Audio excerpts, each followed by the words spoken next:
네, 오늘도 평안한 하루 되시기 바라겠습니다. 오늘 말씀은 베드로전서 2장 24절에서 25절 말씀입니다.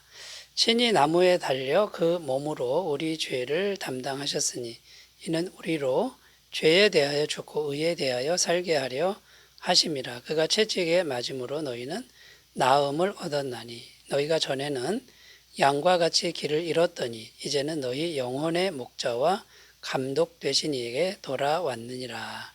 아멘. 24절 다시 읽겠습니다. 친히 나무에 달려 그 몸으로 우리 죄를 담당하셨으니. 자, 24절 읽었는데 이 말씀은 예수님께서 십자가에 못 박혀 죽으신 것을 말씀하는 것입니다. 십자가에서 예수님은 우리의 모든 죄값을 영원히 지불하셨지요. 지금 왜 예수님의 십자가 사건을 말씀하고 있는 것일까요? 지금 상황은 성도가 부당한 고난을 당하는 상황이라는 것입니다. 그 부당한 고난은 참기 어려운 핍박입니다. 자, 그때마다 성도가 기억해야 할 것이 있는데 그게 바로 예수님의 십자가라는 것입니다.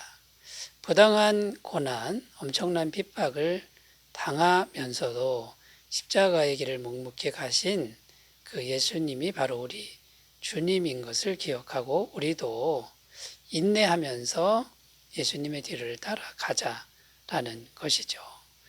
자, 이런 취지에서 예수님의 십자가를 지금 말씀하고 있는데 오늘은 왜 예수님이 십자가에서 우리의 죄를 담당하셨는가, 여기에 대해서 다시 한번 구체적으로 살펴보면서 은혜를 나누겠습니다. 첫 번째는요, 죄에 대하여 죽고 의에 대하여 살게 하시려고, 우리를 죄에 대하여 죽고 의에 대하여 살게 하시려고 십자가에서 죽으셨다라는 겁니다.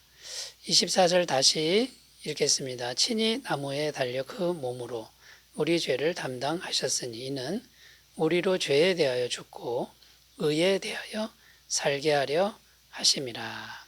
자, 여기 보면 이는 우리로 죄에 대하여 죽고 의에 대하여 살게 하려 하심이라. 자, 이렇게 기록하는데 여기서 이제 우리가 주의해야 할 것이 있습니다. 자, 죄에 대하여 죽고 의에 대하여 산다 이렇게 했을 때 우리가 지금 완벽하게 죄가 없는 존재가 되는 것이 아니다라는 겁니다.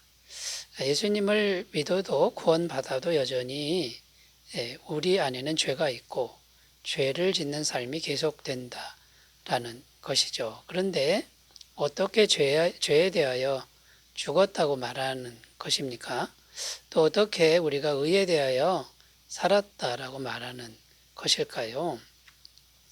자, 법적인 의미가 있고 현실적인 의미, 이 두 가지 의미가 있는데 법적으로 하나님이 예수님을 믿는 우리를 예수님 때문에 항상 의롭다고 해준다. 실제로는 죄가 있고 죄도 짓지만 법적으로 예수님과 함께 하고 있기 때문에 의롭다고 해주신다 이런 의미가 됩니다. 그러니까 중요한 게 뭐냐면 우리가 예수님과 함께 하고 있다라는 게 중요합니다. 예수님과 믿음으로 함께 하니까 우리 죄가 예수님께로 다 가서 죄에 대하여 죽은 거고요. 예수님과 함께 하니까 예수님의 완벽한 의가 우리에게 계속 덧입혀지는 것이죠. 이게 법적인 선언이 되는 거고요. 실제로도 죄가 예수님께로 가고 예수님의 의가 우리에게 오니까 성령님의 능력이 우리에게 실제로 임하게 된다라는 겁니다.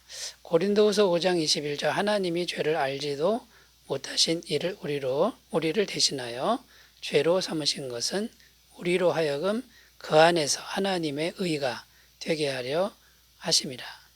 예수님 안에서 하나님의 의가 되게 하려 하신다. 예수님을 믿으면 예수님의 완벽한 의가 우리에게 계속 공급되게 하신다. 자, 이런 의미가 되고요. 자, 현실적인 의미가 있는데 그 의미는 뭐냐면 현실적으로 우리가 매일 우리 안에 있는 죄와 싸움을 싸우게 된다. 이제 이런 의미가 됩니다. 하나님이 법적으로 항상 영원히 우리를 의롭다고 지금 해 주심을 지금 우리가 알았습니다. 그걸 믿고 그 다음에 해야 될 일은요. 우리 안에서 계속 올라오는 죄의 세력과 싸운다라는 것이죠. 그 죄의 세력과 싸우다가 우리가 질 수도 있고 넘어질 수도 있습니다만 그때마다 그 죄는 예수님이 십자가로 가져가고 그때마다 또 하나님은 예수님 때문에 의롭다고 해주는 것을 믿고 포기하지 않고 계속 싸우게 되고요. 그러다 보면 반드시 이기게 된다라는 겁니다. 갈라디아서 5장 16절, 17절 내가 이르노니 너희는 성령을 따라 행하라. 그리하면 육체의 욕심을 이루지 아니하리라. 육체의 소욕은 성령을 거스르고 성령은 육체를 거스르나니 이 둘이 서로 대적함으로 너희가 원하는 것을 하지 못하게 하려 함이니라. 육체의 소욕과 성령님 이 두 가지 세력이 이제 싸우는 것이 구원받은 사람의 이제 현존의 이제 모습인데 이 싸움이 반드시 일어나는데 포기하지 않고 예수님의 의를 계속 덧입어서 싸우면 이긴다라는 것입니다. 자, 그래서 예수님이 십자가에서 죄를 담당하신 이유, 우리로 죄에 대하여 죽고 의에 대하여 살게 하려 하십니다. 이 말씀의 의미를 우리가 살펴봤고요. 두 번째 어떤 의미가 있냐면 영육 간의 모든 질병에서 우리를 낫게 하시려고 예수님이 십자가에서 죄를 담당하셨다라는 겁니다. 자, 24절에 보면 끝부분에 그가 채찍에 맞음으로 너희가 나음을 입었나니 이렇게 이제 기록하는데요. 채찍에 맞음으로 너희가 나았다. 이 말은 병이 나았다. 이제 이런 뜻인데 이게 무슨 말이냐면 예수님이 우리의 모든 질병을 십자가를 지실 때 다 가져가셨다. 예수님이 대신 짊어지셨다. 이제 이런 의미가 됩니다. 자, 어떤 질병이냐면 육체만의 질병이 아니라 영육 간의 모든 질병, 영혼의 질병까지 다 가져가셨다. 자, 그러니까 예수님을 믿으면 예수님이 모든 종류의 질병을 이미 다 가져가셨다라는 겁니다. 자, 이게 이제 법적인 선언이 이제 되는 거죠. 자, 우리가 여기서도 오해하지 말아야 될 것은 예수님을 믿으면 그러면 어떤 병도 걸리지 않느냐 그런 의미가 아닙니다. 예수님 믿는 사람도 병에 이제 걸리게 되는 거죠. 자, 그런데 법적으로는 예수님이 이미 십자가에서 믿기만 하면 예수님이 십자가로 모든 질병을 다 가져가셨다라는 것이 이게 성경의 이제 증언입니다. 어떤 질병도 우리가 가지고 있을 필요가 이제 없다는 거고요. 예수님이 계시니까 영원한 생명, 질병은 우리를 자꾸 죽이는데 우리를 영원히 살게 하는 생명력이 이제 우리에게 있는 거고요. 하나님의 자녀 권세, 그 권세가 우리에게 이제 계속 공급이 되는 거죠.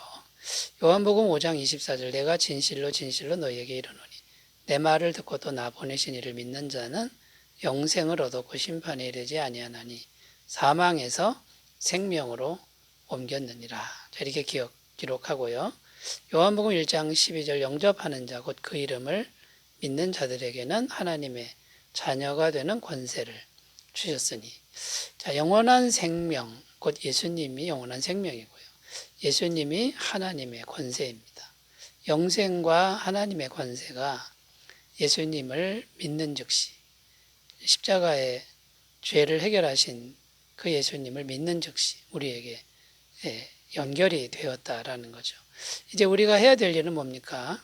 현실적으로 우리가 기도해야 되는데 우리의 질병을 예수님께 기도로 맡기는 겁니다.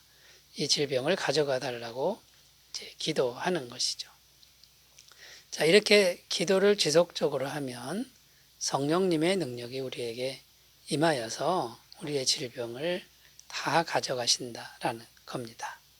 자, 그런데 우리가 여기서 한 가지 더 기억해야 할 게 있습니다. 그러나 때로는 어떤 사람에게는요, 죽을 때까지 특정한 질병을 가져가지 않으실 때가 있다라는 겁니다. 자, 우리가 알지 못하지만 하나님이 고쳐주시지 않는 질병도 있는데 그것은 하나님의 영원하신 섭리 안에서 이루어지는 그런 일들입니다. 그 사람에게는요, 그 질병이 필요한 것입니다. 예를 들면 사도 바울이 그렇게 성령 충만했고 수많은 병자를 고치는 사람이었지만 자기 병은 못 고쳤습니다. 몸에 사단의 가시, 육체의 가시, 질병을 갖고 있었는데 안 고쳐주셨죠. 왜냐하면 너무 교만해지지 말라고. 내 능력, 하나님의 능력은 바울이 약할 때 강해진다. 이런 의미에서 평생 고쳐주지 않은 것을 우리가 기억합니다. 그러나 여러분, 우리가 반드시 한 번은 죽는데 죽은 후에는 영원한 생명이 기다리고 있다라는 거죠. 이것을 꼭 믿으셨으면 좋겠습니다. 자, 세 번째 주제로 가겠습니다. 예수님이 왜 우리 죄를 담당하셨을까? 세 번째는요, 우리를 돌보시는 하나님 품에 영원히 거하게 하시려고 우리 죄를 담당하셨다라는 거죠. 25절, 너희가 전에는 양과 같이 길을 잃었더니 이제는 너희 영혼의 목자와 감독 되신 이에게 돌아왔느니라. 자, 너희가 전에는 양과 같이 길을 잃었더니 이렇게 설명하는데 양과 목자와의 관계를 설명합니다. 자, 예수님이 우리 죄를 담당하신 것은 양인 우리가 목자이신 하나님 품에 영원히 거하게 하시려는 뜻이다 라는 겁니다. 자, 우리가 하나님 품에 거한다. 이제 무슨 의미입니까? 우리의 모든 것을 하나님이 책임져 주신다라는 거죠. 양에 관련된 모든 것을 목자가 책임지는 것과 같습니다. 자, 죄가 해결되었다. 이것은요, 하나님과 우리 사이에 막힌 것이 해결되었다. 그러니까 이제 하나님과 연결되었다라는 거고, 죄인인 우리가 죄가 해결됐으니 하나님 품 안에 들어가게 되었다. 자, 그래서 하나님과 우리 사이에 가로막혀 있었던 그 죄가 영원히 해결되었습니다. 이제 죄가 없어졌으니 이제 하나님이 세밀하게 양인 우리를 이제 돌보신다라는 것이죠. 이사야 40장 11절, 그는 목자같이 양떼를 먹이시며 어린 양을 그 팔로 모아 품에 안으시며 젖먹이는 암컷들을 온순히 인도하시리로다. 이제 하나님 품에서 영원히 인도하시는 거고요. 시편 23편 4절입니다. 내가 사망의 음침한 골짜기로 다닐지라도 해를 두려워하지 않을 것은 주께서 나와 함께 하심이라. 주의 지팡이와 막대기가 나를 안위하시나이다. 자, 사망의 음침한 골짜기에서도 인도하시고 지키시고 보호하시는 이런 은혜가 있습니다. 이것이 죄사함의 은혜라는 것이죠. 자, 오늘 예수님의 십자가 죄사함의 은혜를 다시 생각해 보았는데 이 은혜 속에서 평안하시기 바라겠습니다. 기도합니다. 하나님 아버지, 죄사함의 은총이 영원히 우리에게 임하게 하옵소서. 예수님의 이름으로 기도드립니다. 아멘. 좋은 하루 되시기 바라겠습니다. 감사합니다.